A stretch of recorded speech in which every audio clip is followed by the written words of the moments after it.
How do I shorten or lengthen my dies? My name is Sliwinski. I'm an independent Stampin' Up demonstrator, and I live in Akron, Ohio. So I've done this in some of my videos, and I thought I would just do one of my quick how do I videos to show you exactly how I do this. So I have chosen a couple of my favorite dies. These are from the Nested Essentials, and this one's from the Stylish Shapes. So I use these dies a lot, and I think a lot of people have them, and I think you're going to see how versatile. So I have the sizes as they are, and we're going to go ahead and stamp a couple of my sentiments. And I'm just going to use some black ink. I'm going to put that up there, and I'm going to start out with a longer one. So I have this lovely sentiment that is from our Everyday Greetings. So I'm going to stamp that here. That looks good. And then I'm going to stamp another one, and this is from the Changing Leaves. So I'm going to stamp that one here. So these are the sentiments that I want to use. And as you can see, this doesn't fit. It's way too short. And then this one, it's just a little bit too long. So I want to shorten it. So the way you do it, I've got my little mini Stampin' Cut and Emboss machine here. So let me get these out of the way. So we're going to take our plate. We're going to place this down. And we are going to position our label. So I want the end of it to be about there. And then we are going to place, I'm going to actually move it down just a little bit. Hopefully you can still see it. And then I'm going to place this top plate over part of it.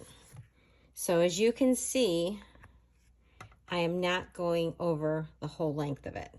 And so then I'm going to just place that in here and crank it through.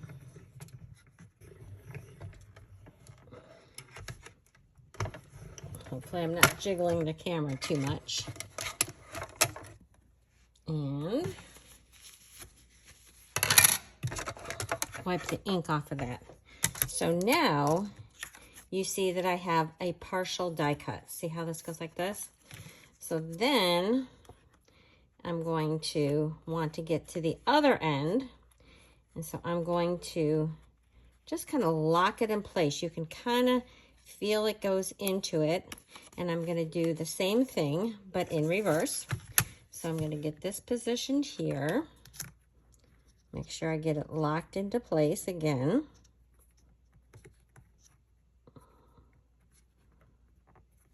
And then I'm going to, gotta make sure I stay on my cutting plate. And then again, keep moving it.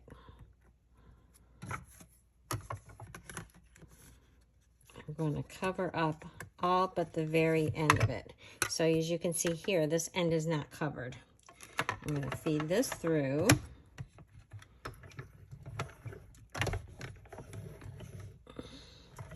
And it doesn't cut where that top plate doesn't go over it. So.